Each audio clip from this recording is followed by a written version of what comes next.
All right, thank you so much for having us in your home. It's Thank you. such a pleasure to be here. The last time I saw you was some years back. This is Conversation with History, and we're here to dissect, review, reflect, x-ray some of the activities that you've been involved in, in nation building and, of course, in the developmental strides in Nigeria. Thank you very much. You're welcome. Now, when people hear the name Edwin Clark, the first thing that comes to mind is that Niger Delta man. And you obviously, projected the Niger Delta with your cap. I mean, that's your identity, which of course has been well projected by the former president of Nigeria, Goodluck Jonathan. When the number one citizen wears a particular attire, Exactly. it becomes a statement of some fact. Yes. And you're also projecting it today. Yes. So it's a pleasure. Now, let's start from the very start, like we always do on the program. Can you give us a bit of your background? Well, Growing up, where you grew up, and life in your younger days. Can you just, let's lighten the mood by going back in time? well, that's very kind of you to ask me to say something about my past. Well, I'm an old man now. By June 25th, May 25th of this year, I'll be 96. So I'm 95 now and above. And I was born 1927, 25. And into a very big family, large family. My father is from Kiagbodo in Niger land, Western Niger. Then my mother is also partly Niger and partly Robo. My father, again, the mother is Robo. That's been our life. And we're in the midst of the robots, so we relate very much. In fact, in my place, the people speak Robo language more than they speak the Jaw language. So you can imagine when I was born, and I was living with my grandmother called Konono, Ufo, Makache, in Ruane, a neighboring Robo town. When you shout, sometimes you hear from the other side. And I grew up there. Then all of a sudden one day, my dad said, look, you people have to go to a formal school. And so took us to his mother's place in Roboland called a Fonto. And we were to attend one African church school. And we went there, myself and my three brothers. One of them, they are dead now except me. So I always ask sometimes, what is God keeping me for? Because I always believe that when you are 70 and above, you are the departure lounge. So waiting for your boarding pass. But now that I'm 95 and above, I've collected my pass. So perhaps God is saying, this is what I want you to do. When you finish doing it, I will take you. So that's where we are now. So my father said we should go to school in the Jaw area. But before then, when we went to Foto, my name was Kiagbodo Clark. One of my brothers' name was Godfrey Clark. The other one was Blessing Clark. The other one, Johnson Clark, that J.P. Clark. These were names given to us by our teacher, headmaster. So we say, why? Say, I can't pronounce your names. So you have to answer an English name. That's okay. From there, our father said, we must go to school. So he sent us to a place called Okreka Native Authority School. We also call it Ofunbear. And 4 of us, we went there. We were very young. But our father said we should live on our own, practice things in our ways, grow up as independent fellows. I don't want you to go and be servant to anybody by staying with someone. So he hired a house for us in Okreka, and saw to it that the landlord was a very strict man. When I look at this, that's why when sometimes I'm angry, you have to ask, why this man is always angry? In those days, I'm talking of 1940, 41, 42. We cook our food after eating. The big pot with which we cook the food, we must go and watch it. So we go to the water side, very close to our house, and put these pots inside water in order to watch them. Within a short time, you see fishes inside the pot. Then we catch them, take them back, cook them, and eat them. But could you imagine today, there is nothing like that again? We now buy eyed fish to eat. So that has been one of the things we have been asking ourselves. Why do we produce these things? And at the end of it all, I have to beg somebody, I have to plead with somebody. Could you allow me to enjoy part of this, some benefits of this thing? They have to dictate to me. What an irony. So these are the problems, these are the early lives. So some of us, we grew up with leadership, something. Okay, so given the little you have said, would you say the discovery of oil in the Niger Delta is a blessing or a curse? Listen, it's partly, we can't condemn it completely. Somehow it's a blessing, somehow it's not a blessing. Why do I say it's a blessing? Willie's Commission towards independence, the British government set up a commission of inquiry called Willie's Commission to find out about the lifestyle of the riverine people, whether they were being well treated. And it came out that the people on the land did not understand the problem of the riverine people. That's ourselves. And therefore, there should be a board created that will take care of them. And they were called the Niger Delta Basin, with headquarters in Port Harcourt, with one Amatare Drover, one of our old permanent secretary, as secretary, and with one Chief Anthony from Brass area as chairman. And the British colonial government might have went further to say that this basin should be entrenched in the Constitution, so that nobody will come out, one prime minister, one governor.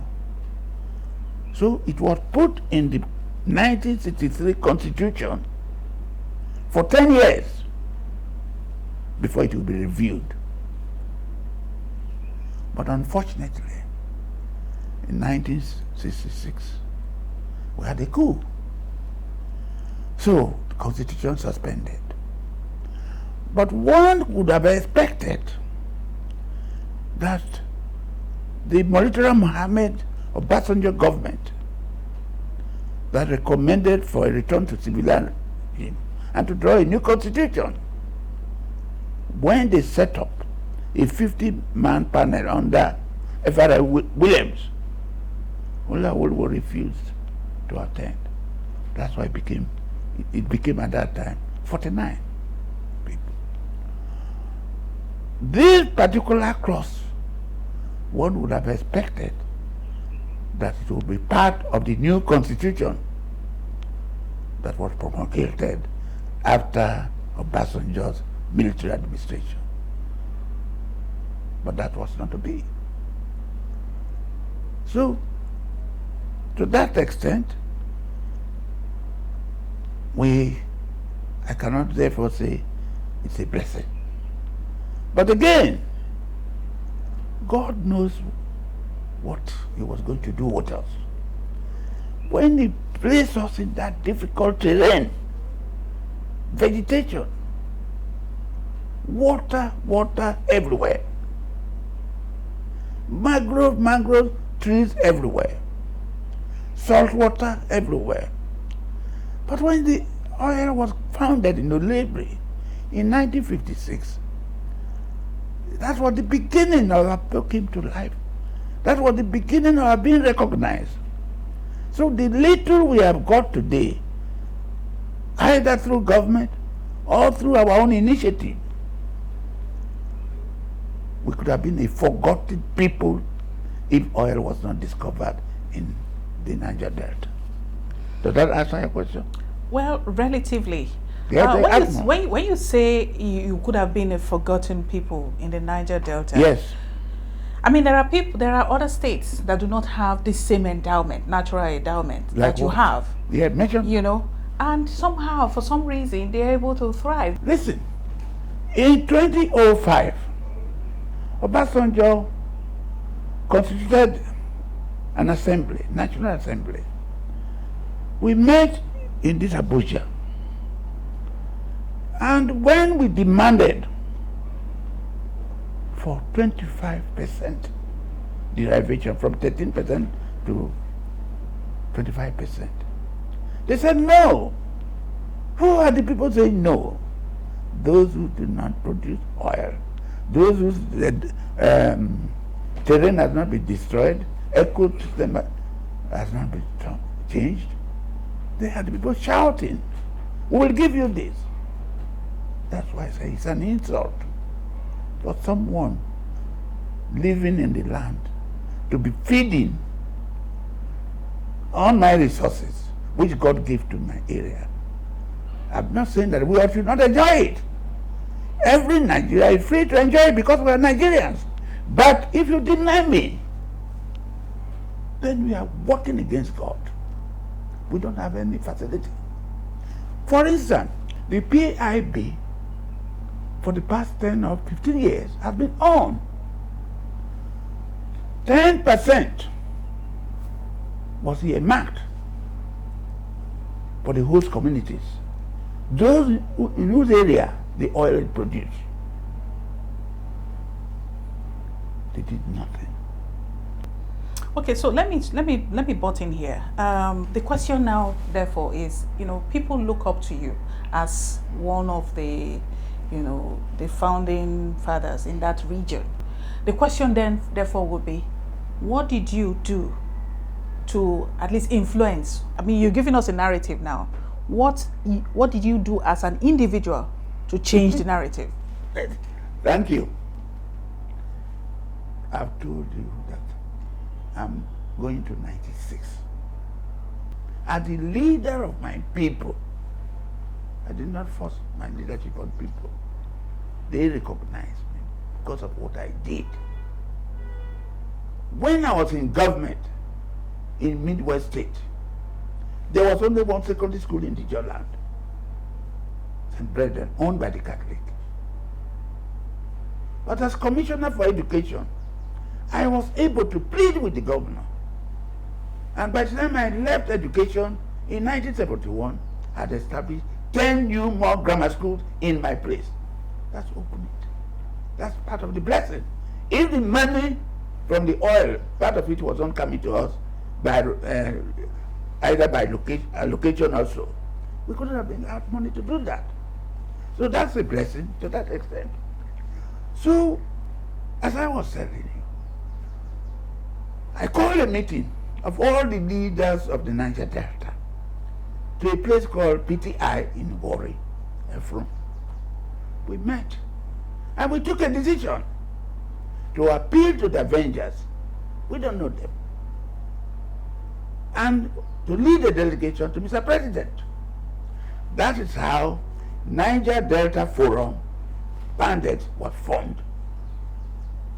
I led a delegation of about 100 traditional chiefs, first-class traditional chiefs, professors, senators, past governors, and so on, to Aso Rock on the first, I will remember the date. So, we went to visit, I think 1st of July, we went to visit Mr. President at Aso Rock. We presented a 16-man program, a 16-point program to him. He read it. We took photographs together. We had press conferences together at the Aso Rock. Then we thought everything was okay. But at that particular time, Mr. President had health problem. So he went abroad.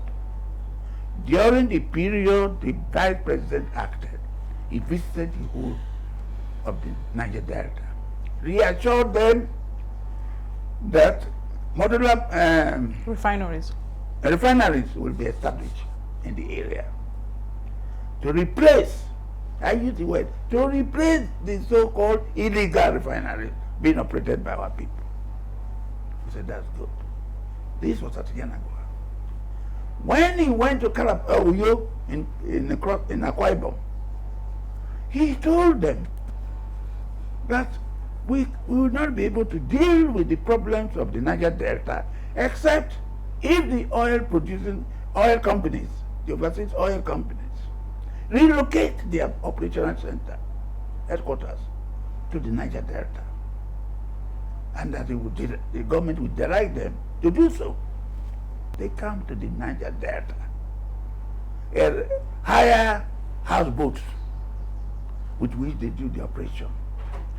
When the operation is over, they dismantle them, and you wouldn't know that oil exploration ever took place there. Okay, but again, with what you have said, will it also be in place to say that these people whom you have alleged steal from the Niger Delta have accomplices also in the Niger Delta? Listen, they do. I'll also give you another example. The people who are Boko Haram, who are molesting us, who have been attacking us, they were not originally what they are. In every society, every community, you must have black legs. You must have people. So there are people where they don't know the route, perhaps our people that are there to show them. Due to hunger, they have no money. The advocacy and the protests, has brought about the 13% derivation and some other resources that comes to the coffers of the Niger Delta, particularly Delta State, where you come from. The question, therefore, is, what have you done with the money that's been allocated to the Niger Delta? Thank you. Thank you. This exact question, delegates to conferences from other parts of Nigeria, particularly the National Conference in 2014 and the one in 2005, the question they ask, your governors have been misusing our money. They become very corrupt by using the 13% derivation, which you are now fighting for to increase from 13% to 25%. We said we'll give you 18, you won't. What have you done to your governors? That's your question. We told them that's a domestic matter. When we are ready, we are going to deal with them. Now, as I talk to you, I've got a paper. I will soon be out by next week, asking our governors, particularly my Delta State governor, what he had been doing with my 13%. The people 13% in Delta, because there is a law establish what they call the super debt. That law says 50% of the 30% should go to the oil producing communities. The question is, who takes the remaining 50%? What do you spend it on? So we are now dealing with them. We are going to deal with them. But why did it take this long? I mean, this 30% has been on for so long. It was in fact established by Governor Iboli, August 2006. It has been there. Listen, me in particular, as I said in my paper I'm going to produce, I kept quiet because the previous governors have been having very hard with me. I've had it very hard with them, and they called me troubleshooter, troubled man, and so on. But I knew what I was doing is right. So I kept quiet. For 16 years. It's a donor we have not dealt with. I have now told this governor, it's now your turn. I have kept quiet for some time, for this period, not to be branded that I am the only one making talking. But now I won't keep quiet again, because the governor of Rivers State, WILKIE, said that the sum of about 250 billion naira had been paid to Delta State by Warri. Are you saying you are not aware of that payment? I was not until the governor of Rivers State, who claimed that yes, he to receive his own, but he spent his money in building flyovers in the area where oil is being produced. So what are you going to do about it? We'll go to court. The matter will be taken up. We are gathering information. When Iboli established the super debt, are you following me? When Iboli established the super debt in 2006, he named the ethnic nationalities that will benefit from the 13% that are oil producing. The Jaws, the Shekiris, the Isokus, the Robos, and the Kwanes. But this governor came and amended the law to put his own place called Ika as oil producing. He has no right to do what he did.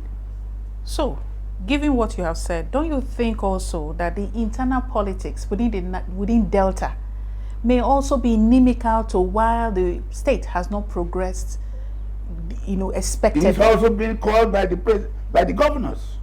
If you take a look at Warri, Delta State in general, and a visitor comes into Delta State and goes visiting, or just going on a tour of that state, it's almost unbelievable that the same kind of amount that goes to Rivers is the same that goes Delta own is more than the Rivers. That goes to Delta State and even more. So the question is, why will people sit back and watch a few people fritter away their collective resources? God bless you, my daughter. God bless you. This is what I said. When God extended my years to 96, even though I've collected my body pass, He must have something for me to do. And that I will do before He will call me over. You will hear. When Okowa took over, I helped him to become there, to get that place. When he got there, I said, don't reduce Warri into a village by promoting Asaba alone. This was the fear we had when we never wanted Asaba to be part of Delta State. In 1991, I was part of it. He said, no, he would not. Today, the drains, there are no drainages in Warri, built drainages in Warri. There are no roads. But is it also possible, by the long stretch of the imagination, that, this is in defense of Okowa, who is not here to also defend himself? Is it possible that maybe he's overwhelmed by the responsibilities, by demands of the people? That's why, the development is not as pronounced as that of other states who are also oil producing. We have been demanding. Let me give you an example. A good governor does not require advice from here and there. For instance, the Catholic Bishop of Bomodi recently granted interview to the papers and said that the Governor Kowa was being deliberate in neglecting the job people. Let's also go back to history, because this is a conversation with history. Yes. Now, once upon a time, when you talk about Delta, Warri is the first city that comes to mind. Yes. But it would seem Warri is gradually slipping into its shadows. And the question is, already, why is that so? Good. Thank you very much. I'm happy. Are you from there? No. You know the area so well. Now, let me tell you. In 1966, there was the coup, you remember? And Ejo from that area became the governor, military governor. Now, when he left after the Delta and the Midwest had been invaded by the Biafra army, Ogbomodia took over. He appointed me Commissioner for Education in 1968. That time, we see Delta as a home of Midwest. Every part of it belongs to us. So there was no discrimination. So every development was spread around. Take Warri for example. The cemetery road in Warri was made of concrete cement. Today, it has been standing there for almost 20 years. Okay, still on this Warri issue, because Warri has become some kind of big topic. It's a big topic, and it goes way back in history, and we need to unravel it. And who else but somebody like you who has seen it? I will do it until God will call me. And tomorrow. Yes. God had that for me to do before I will go. Okay, great. So, another argument that has been put forward as to why Warri has experienced some kind of retrogression, given how it started, was that even the oil companies that were domiciled there were driven out because of the insecurities that pervaded that space at that time. Did you buy that story, my daughter? Did you buy that story? If you can't use the same workers to take the crude oil, to look for oil in the area, is it not the same security required for taking the products? What is more? What is the security risk? Is it taking the crude oil or the refined products? Which one creates more security problem? What would you say accounted for the movement, the mass movement of oil companies from Warri to Port Harcourt? No. Formerly, the oil headquarters was Port Harcourt before the war. It was during the war, Warri came into being. They created us in Warri. Now, going back, as you mentioned, Port Harcourt was not safer than Warri. Where Shell was, I was very much involved as the leader, my dear. When the war between the Chekiris, the Jaws, and the rebels of Warri took place, I was a key player.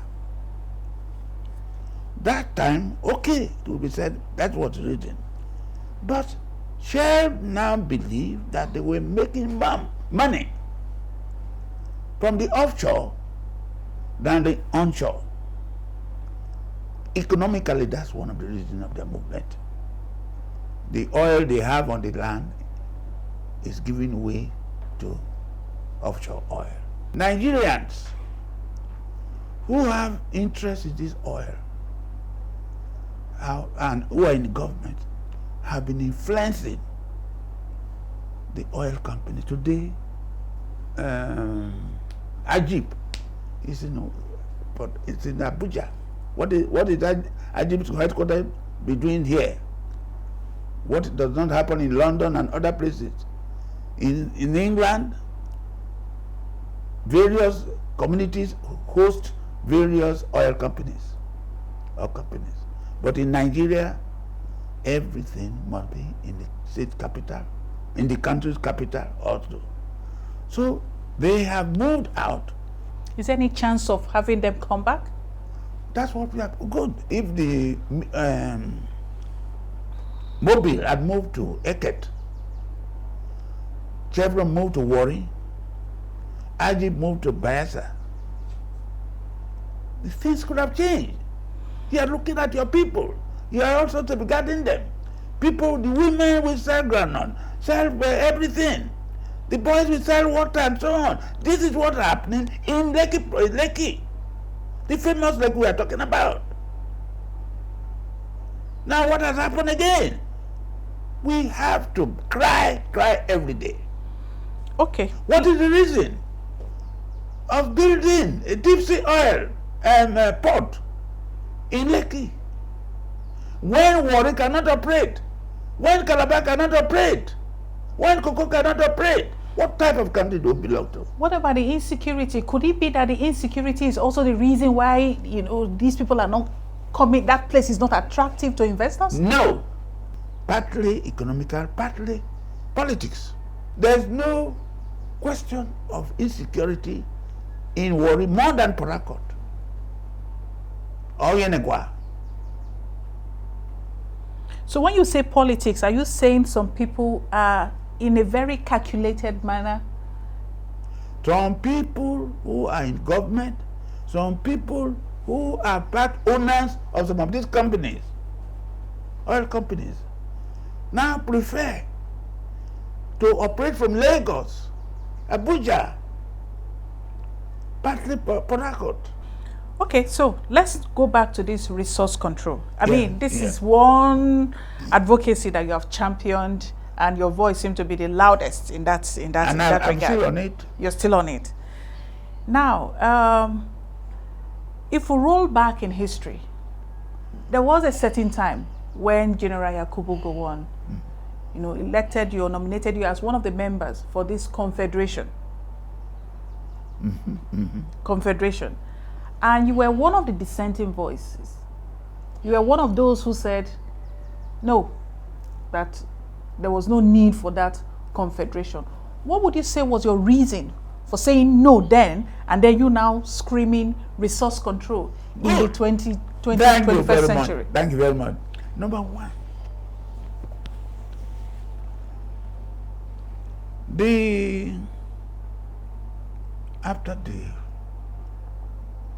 during the war, General Yakubu Gowon called a meeting of, after the coup, yes, of all leaders. Then, but members of that committee to be elected. So I was one of those elected from my area, Warri area.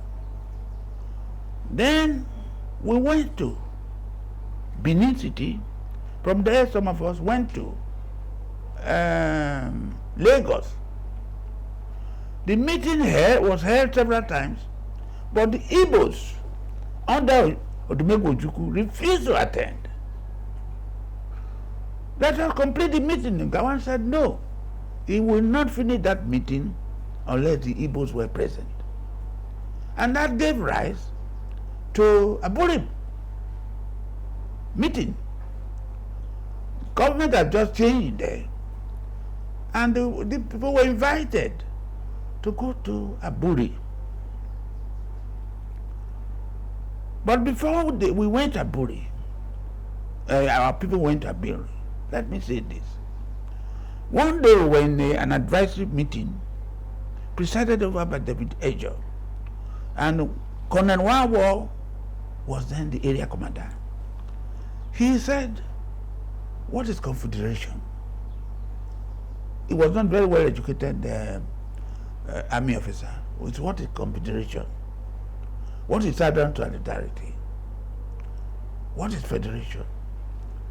So we now ask the question: how did the Warri get to know about this? Not knowing that this was their plan in Biafra. So he wanted to know from us to see how we would react. Confederation means every state or region would be on its own, like Switzerland, and there will be a small, like foreign affairs, this and that, given to the federal that would tie us together. This was acceptable to Juku. Now, federation means what we are now, what we are fighting, that is restructuring. There should be less power at the center than at the state level. More power should be devolved. There should be state police. Everything, agriculture should be at the state level. Education, except for higher education. For a federal government to undertake primary and secondary school, unity school, is unnecessary. That's the one we are now talking about. Then the fiscal federalism, that is, federal government should take less money than the states. I've never supported confederation, and I won't support it. That we are not in one country. Now let's talk about devolution of power. Still on this true federalism and restructuring, as you put it.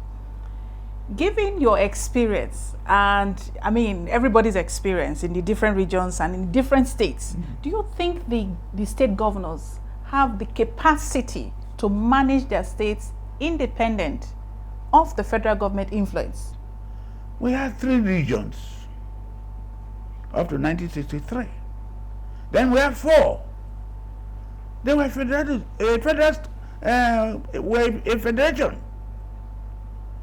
It does not mean that the governors or whoever was the leader of such region, either Zikwe or Awolowo, they were not dictators. They were seasoned people. These crop of governors who call themselves Governors Forum, that's one of the problems Nigeria is facing today. Apart from mismanaging our resources, they engage in too many things. For instance, what is the role of a governor in a political party? That you alone will nominate all the delegates that will go to primary. You alone will pick who should be a member of House of Assembly, who should be a member of House of Representatives, who should be your senator. That's not good for us. And I'm saying that the Governors Forum should be removed. In America, it's done for a purpose. They use it to compare notes. They are not using it for government that they gang up and do. Look at what is going on today. If the members of the House of Assembly are nominated by the governor, can they question him? Can they attack him in the House of Assembly? The answer is no. So they are dictators. In their own state, those people, they will refuse to be independent. So the local governments, for instance, were originally set up to reach out to the grassroots. And it would seem in our present day reality, they are almost living in their shadows. They are not there again. Now, just recently, there was a move to empower local governments. In fact, there was a bill that was recently, put up. But guess what? 27 out of the 35 states said no to local government autonomy. What does that speak of this advocacy for local government autonomy as a pipe or a channel to reach out to the grassroots, for us to have that wholesome development across board? I won't take your time. In 2005, when we went for the political conference in Abuja here, the issue came. I mean, discussing, we said, if you don't want independence of your local government, therefore, let the states create their local government, fund them, instead of taking federal money allocated to local government to finance themselves, the governors. Do you follow my argument? Yes. So, that's how the matter died then. In the recent one, the governors do not want the local government to function. So this is the racket that is going on. Unless Nigerians wake up to oppose the continuation of this governors forum, we will move nowhere. Because very soon, they will even be controlling the president. Going back to Delta State, because you are the face of Delta State and you're an authority in that region. So we look at Delta State in its entirety. We have the Robos, we have the Sokos, we have the Jaws, we have the Shekiris, we have the Anyomas. The Anyomas. So that's about 5. Yes. It would seem there is no unism or unity among this. There's always this rivalry, which sometimes is counterproductive in that region. How do you intend to address, how can this, this challenge be addressed such that, it will breed progression in that state? If there's enough job for our boys, if there's food for them, everything provided, the school attended, I do not think what is going on will happen. Okay, so we have crisscrossed through the Niger Delta. We've talked about the oil, we'll talk about resource control, we've talked about other things.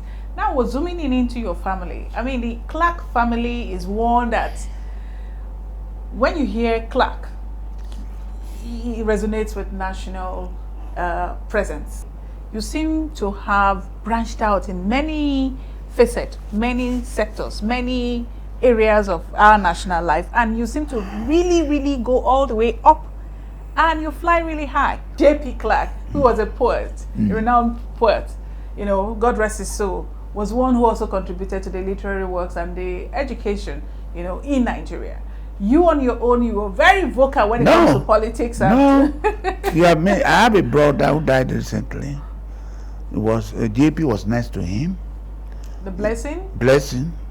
Blessing was permanent secretary, Federal Minister of External Affairs. He was Nigerian permanent representative at the United Nations. And Maita Matuli took over from him. So, I have this. Then I lost my other brother, Major General H.U. Clark. There was a man called Bedeviling. Bedeviling was born in those days about 1824 or something like that. He was a very wealthy businessman. He used to trade with Royal Niger Company, and he had his post at Ganagana Island. He was very wealthy to the extent that he bought a ship called MV Bedeviling that used to travel from Warri to Lagos to Accra, come back, buy goods and come back. When going, you carry palm oil, everything there. He has to buy it from John Road later. Now, that ship is gone. He had a compound palace, they call it almost a palace. He had a compound that was the British people in 1930. Chadwick, in his intelligence report, said Bedeviling's compound was as large as the palace of Oba. He described the houses that were there. Glass house for his visitors. He married out 5 of his daughters to white people. They don't understand English, our language, our women do not. So I asked the question in my book, what language were they speaking? So they deal with goods, go to Lagos, buy goods, European goods, and come to Warri to sell. That formed the Warri main market today. So his children, Pludu, his son, was also wealthy. Bedeviling had about 100 wives. And the children he had, he taught to eat that he built houses for all of them. So if you go to Kabudo, which boy you will be there one day, you will see part of the community, town, divided into 2. One part, Bedeviling, the other part, the community. So, my father took over from his father. My father used to be a purser. Purser means somebody who takes notes, this and so on. In the MV Bedeviling, he used to go with them to Lagos and so on. So what am I saying? It's a family trait. I took my character from my great-grandfather, my grandfather, my father. My father died in 1991, leaving us 32 children behind, 75 children and grandchildren. So we have produced. But as I said, we have a very strong character. JP, Blessing, and myself, we have the same mother. And we grew up together in our grandmother's place. We used to eat together from the age of 5. And we ate together until JP's death in 2020. We were very close. I miss his frankness, his rudeness sometimes to me. He doesn't fear anybody. Neither do you. Well, he took after me then. I didn't take after him. BA was a diplomat, so we don't talk about it. But JP was a father. That's why his native name is Pepe. Johnson Pepe Clark. So, which would you say are your most remarkable contribution to national development and to the lives of your people? Well, thank you very much.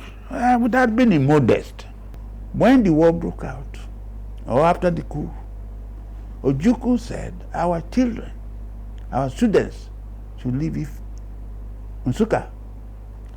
The same thing in the West, should live in Ife, should live in Ibadan and others.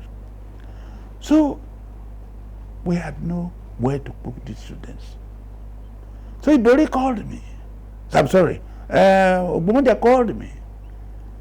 What do we do? So we approached the University of Ibadan to establish a campus of Ibadan in Benin City. I was going there every time we meet in their Senate building and so on. At the end, we were disappointed.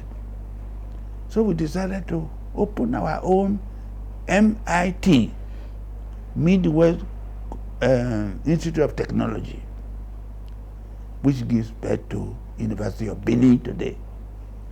I was the founder. Ogbomodia asked me, he made a law, called it Chief E.K. Clark, sole commissioner of the University of Benin. So I developed that university.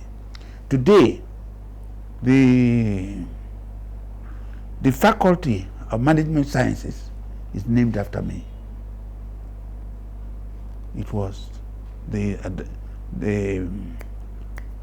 Emir of Yola that went to commission it. That's there. There was a time also headmasters from schools finish their grade 2.